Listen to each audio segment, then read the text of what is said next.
삼성생명은 회계에서 유배당 계약자의 장래 배당분 즉 부채죠. 이거를 계약자 지분 조정으로 해서 별도 항목으로 표시를 했는데요. 금융감독 허가하에 이제 지분 매각 의사가 없다고 밝힌 뒤 이 부분을 보험 부채에서 뺐습니다. 네, 유배당 보험은 초과이익의 90%를 계약자에게 배당하는 상품이니까 지분을 팔아서 이익이 생기면 계약자에게 나눠줘야 하는데요. 이게 한 9조 원 정도로 추산이 되는데 이 부분이 보험 부채에서 빠지면 계약자 몫이 회사 몫으로 변경되는 셈입니다.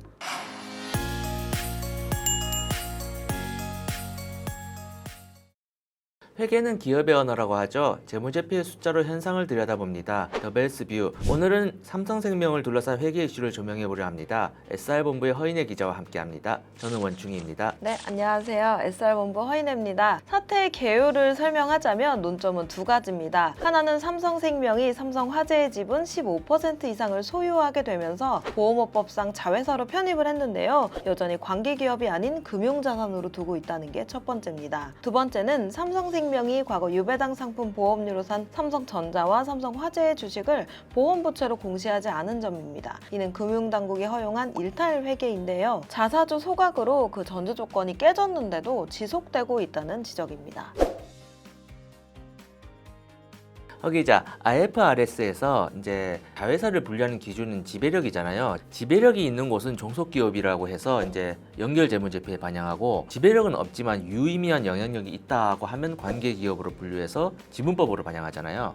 네, IFRS 기준으로 의결권의 20% 이상을 보유하면 유의미한 영향력이 있다고 봅니다. 다만 이사 선임권을 보유하거나 주요 의사결정의 동의권 혹은 거부권을 갖고 있거나 또는 두 회사 간의 중요한 거래, 또 필수적인 기술 정보 제공이나 경영진의 상호 교류 같은 게 있으면 20%가 안 되더라도 관계회사로 구분하도록 합니다. 삼성생명이 보유한 자회사들을 보면요, 뭐 코리아 크레딧 뷰로 이런 회사들도 있는데요. 여긴 지분이 6.2%인데도 불구하고 관계회사로 분류했어요. 이사 선임권을 보유하고 있기 때문인데요. 반대로 이탈리아의 포르타 노에보 같은 경우는 삼성생명 측이 지분 50% 이상을 갖고 있는데 여긴 또 주주 간 협약으로 뭔가 의사결정이 이루어지더라고요. 이런 곳은 이제 공동기업으로 분류가 됐거든요. 지배력, 영향력이라고 하는 게 단순히 이제 지분율만 보는 건 아니라는 거죠.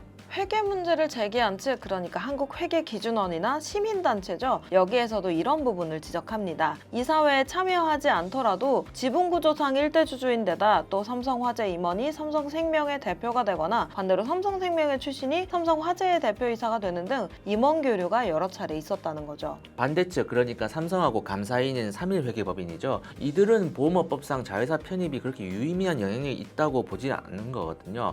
이는 금감원에서도 인정을 했고요. 그리고 뭐 비록 1대 주주라 할지라도 뭐 어떤 공동 의결권 계약이라든가 뭐 위임장 확보 같은 정황이 없어요. 그래서 단독으로 영향력을 행사하고 있다는 증거가 없다는 주장이거든요. 네, 그리고 IFRS상 경영진의 교류라는 것은 동지의 겸직 또는 현직 파견이나 의도된 통제 인사 배치 등을 말하는데 삼성은 퇴임 후에 계열사로 가는 구조라 여기에 해당하지 않는다는 주장입니다. 모니모 같은 삼성금융 계열사가 같이 쓰는 공동앱도 지적사항 중 하나예요. 여기에 뭐 공동 투자를 했던가 기술 정보 제공을 감안하면 유의미한 영향력이 있다는 주장인데요. 네, 모니모 역시 삼성카드의 주도하에 삼성 SDS가 설계한 것으로 삼성생명의 독점적인 노하우 이전이나 또 소프트웨어 제공은 없다는 입장입니다.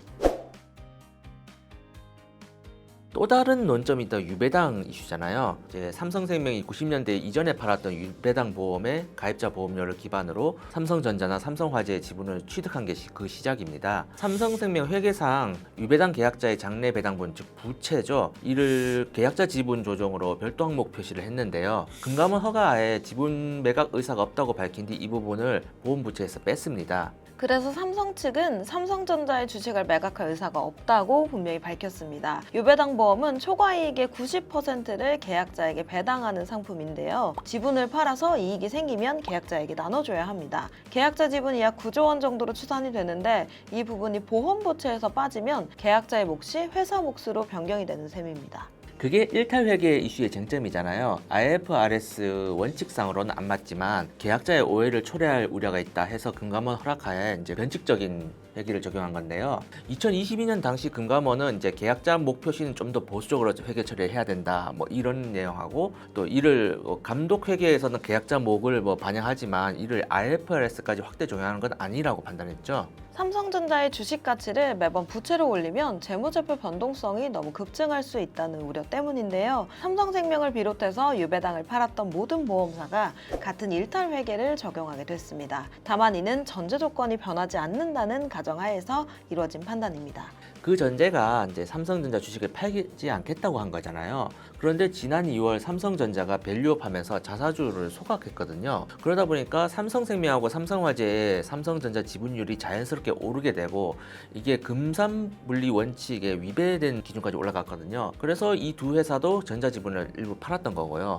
네, 전제가 깨졌으니 유배당 보험 항목을 일반 원칙대로 보험 부채로 적용을 해야 된다는 주장이 나왔는데요. 이렇게 되면 삼성생명은 부채가 확 늘어나서 자본, 즉 킥스 비율 관리 부담이 커질 수밖에 없습니다. 거기 삼성은 유독 회계 이슈가 여러 번 불거졌어요. 삼성바이오도 한 몇 년간 논란이 치렀는데 이번에는 생명이 도마 위에 올랐거든요. 현재 가치 위주의 IFRS가 아무래도 회사 측의 재량을 상당히 인정해주는 면이 있습니다.